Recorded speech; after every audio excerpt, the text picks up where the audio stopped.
আমার প্রিয় ছাত্রছাত্রী, ধরো প্রচন্ড ঝড় বৃষ্টি হচ্ছে, তারপরে বিদ্যুৎ চমকাচ্ছে, মেঘের গর্জন ঘটছে, সেই সময় কি তোমরা কেউ বাইরে বেরোবে? সেই সময় তোমরা কেউ বাইরে বেরোবে না।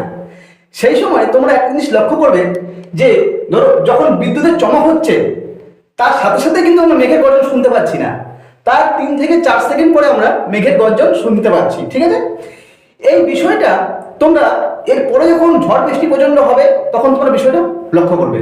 ওকে, আর এটা কেন হচ্ছে?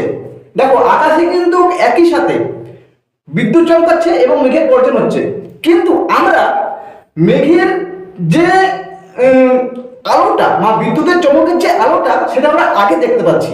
ঠিক আছে, কিন্তু তার 3 থেকে 4 সেকেন্ড পরে আমরা মেঘের গর্জন শুনতে পাচ্ছি।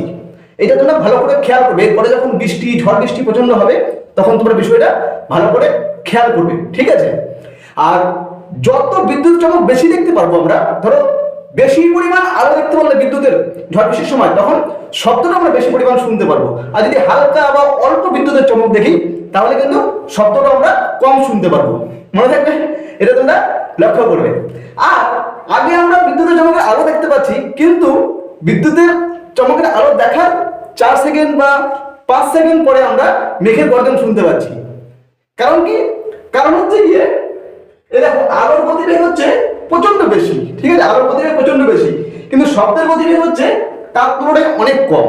মনে থাকবে, এই দেখে নাও একটু। হ্যাঁ, আকাশের ঘটনাটা একই সাথে ঘটছে, আকাশের ঘটনাটা একই সাথে ঘটছে, কিন্তু আগে আমরা আলো দেখতে পাচ্ছি, বিদ্যুতের চমক, তার 4 সেকেন্ড বা 5 সেকেন্ড পরে আমরা শব্দ প্রচন্ড পরিমাণে মেঘের গর্জনের শব্দ শুনতে পাচ্ছি।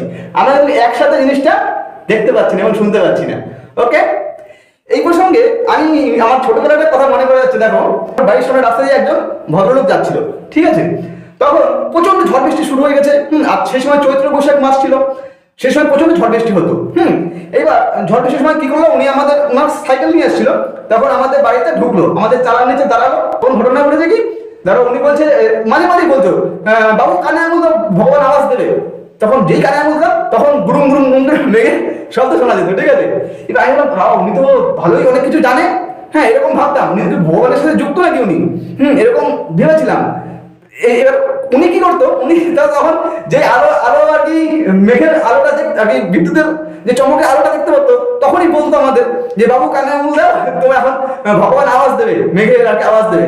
ঠিক আছে, তখন আমি ছোট ছিলাম, বুঝতে পারতাম না। এখন তো বিষয়টা বুঝতে পেরেছি যে উনি কি করেছিল সেই সময়।